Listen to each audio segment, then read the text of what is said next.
Kasi itsura mo pa lang, mukha ka ng pambahato ng suntukan. Pero may boyfriend yan.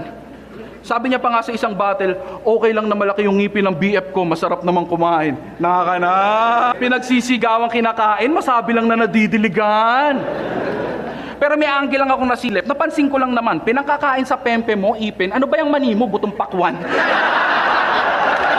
Pero tuwan-tuwa yan nung pinalakpakan.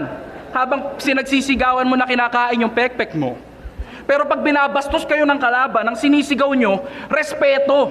Respeto?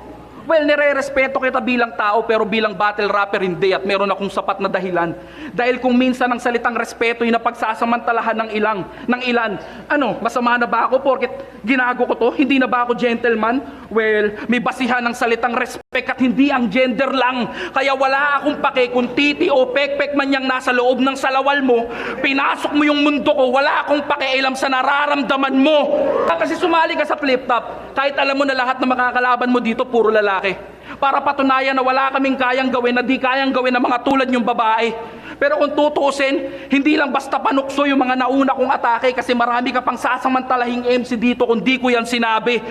Kaya ako na yung walang iya, ako na yung masama, pero ilang MC pa ba yung maiilang sa'yo dito kung di ko yung ginawa? Wala akong planong kuwain.